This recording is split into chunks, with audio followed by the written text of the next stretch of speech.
안녕하십니까, 박병욱입니다. 7월 3일인데 실은 뭐 7월 1일쯤에 제가 이제 그 신문을 보고 이런 내용을 한번 얘기를 해봐야 되겠다 생각해 놓은 게 있었는데 올리지 못했습니다. 오늘 한번 확인하고 예, 그 어떤 트럼프가 다시 미국에서 대통령으로 당선될 가능성이 있다니까 유럽 사회에서는 굉장히 불안한 모양이에요. 그런 또 한번 읽어보니까 그런 이유가 있더라고요.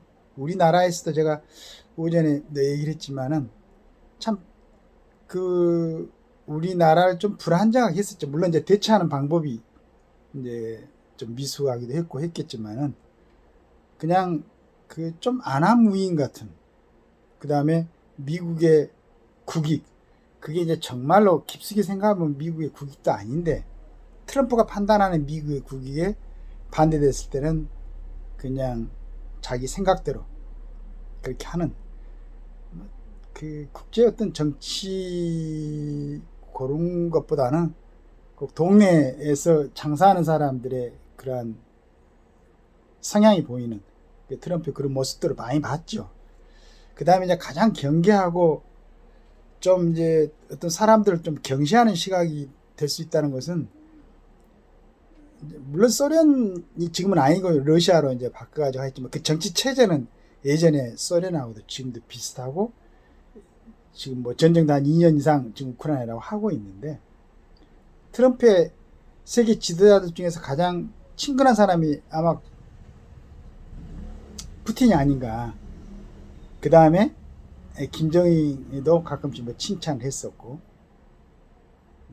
그런 사람이었죠. 그래서 지금 전번에 그 잠깐 토론하고 나서 이제 그 미국사에서나 또 유럽, 그 다음에 이제 우리나라에서도 생각이 있는 분들은 걱정을 하는 게 바이든이 아니면은 트럼프하고 경쟁했을 때 충분하게 어떤 이길 수 있는 가능성이 있는데, 바이든이 나가면은 전번에 그 토론 그런 부분도 있고 해가지고 여러 가지 그 제명을 가지고 지금 재판을 뭐 받고 있는 트럼프가 대통령이 될 가능성이 있다. 그러니까 이렇게 해갖고 이제 이런 우려가 트럼프 이기 온다, 불안한 유럽, 중은 누가 돼도 상관없어.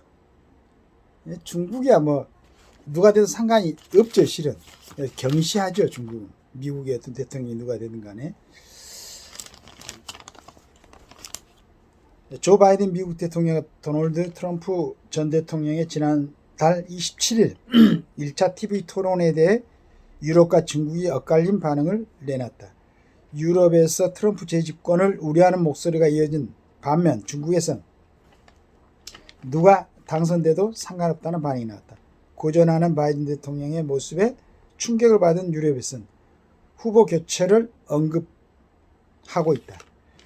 파이낸셜 타임스는 바이든이 고통스러운 선택에 직면했다며 물러나는 것이 최선의 선택이 될지 모른다. 최선의 선택이죠. 질 바이든의 뭐 고집에 대해서 제가 잠깐 이제 얘기를 했었지만은, 트럼프의 자국 우선주의가 유럽 내 동맹에 미칠 영향을 우려하는 목소리도 나왔다. 가디언은 유럽 정치인들은 트럼프 2기가 다가왔다는 것을 알고 경악했다며 포퓰리즘이 부상하고 나토의 미래가 바뀔 것을 자각하고 있다고 전했다. 반면 중국 언론들은 바이든과 트럼프 중 누가 대통령이 되더라도 중국에 큰 영향이 없을 것이라고 분석하면서 토론 자체를 깎아내리는 모습을 보였다. 후시진 전 한국15 편집인은 소셜미디어 앱에서 미국 선거를 오락처럼 즐기자면서 어떤 모락이 나오고 누가 승자가 되든 중국에는 영향이 크지 않다고 했다. 순청하오 중국현대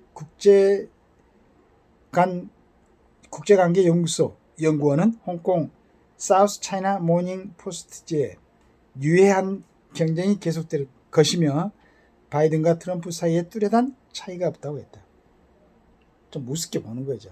미국을 우습게 보는 게 아니고 두 지도자의 모습에 중국은 속으로 캐제를 부를 수가 있습니다. 바이든이 만약에 대통령이 되면은 지금 과정에서도 이제 가끔씩 인지 기능이 정지되는 모습을 보이는데 앞으로 4년간. 그 다음에 트럼프는 정말 어떻게 보면 중국이 상대하기 싫을 수가 있어요.